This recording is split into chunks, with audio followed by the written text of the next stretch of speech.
रामायण की कथा। बालकांड। कामदेव का आश्रम। दूसरे दिन ब्रह्म मुहूर्त में निद्रा त्याग कर मुनि विश्वामित्र तृणशय्यों पर विश्राम करते हुए राम और लक्ष्मण के पास जाकर बोले, हे राम और लक्ष्मण, जागो, रात्रि समाप्त हो गई है। कुछ ही काल में प्राची में भगवान भुवन भास्कर उदित होने वाले हैं। जिस प्रकार वे अंधकार का नाश कर समस्त दिशाओं में प्रकाश फैलाते हैं, उसी प्रकार तुम्हें भी अपने पराक्रम से राक्षसों का विनाश करना है। नित्य कर्म से निवृत्त हो संध्या उपासना करो। अग्निहोत्रादि से देवताओं को प्रसन्न करो। आलस्य को त्यागो और शीघ्र उठ जाओ, क्योंकि अब सोने का समय नहीं है।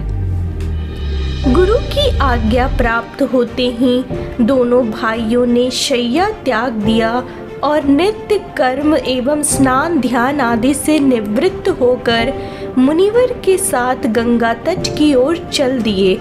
वे गंगा और सरयू के संगम, जहाँ पर ऋषि मुनियों तथा तपस्वियों के शांत व सुंदर आश्रम बने हुए थे, वहां पर पहुँचे। एक अत्यधिक सुंदर आश्रम को देखकर रामचंद्र ने गुरु विश्वामित्र से पूछा, हे गुरुवर, यह परम रमणीक आश्रम किन महर्षि का निवास स्थान है?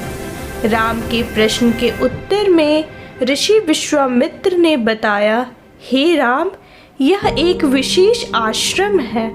पूर्व काल में कैलाशपति महादेव ने यहाँ घोर तपस्या की थी। संपूर्ण विश्व उनकी तपस्या को देखकर विचलित हो उठा था।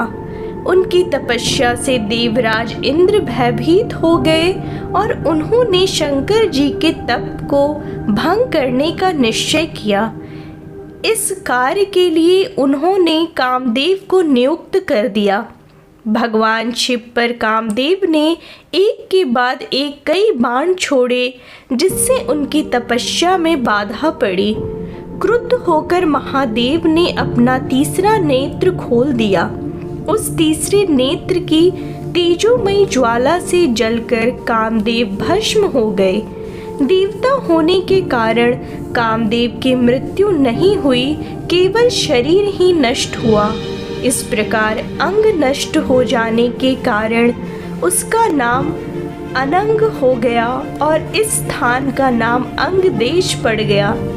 यह भगवान शिव का आश्रम है, किंतु भगवान शिव के द्वारा यहाँ पर कामदेव को भस्म कर देने के कारण इसे कामदेव का आश्रम भी कहते हैं। गुरु विश्वामित्र के आदेशानुसार सभी ने वही रात्रि विश्राम करने का निश्चय किया। राम और लक्ष्मण दोनों भाइयों ने वन से कंद मूल फल लाकर मुनिवर को समर्पित किए और गुरु के साथ दोनों भाइयों ने प्रसाद ग्रहण किया।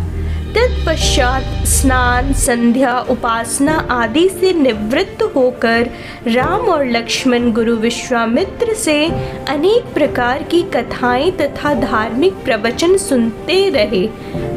अंत में गुरु की यथोचित सेवा करने के पश्चात आज्ञा पाकर वे परम पवित्र गायत्री मंत्र का जाप करते हुए तृणशय्यों पर जा विश्राम करने लगे। जय श्री राम।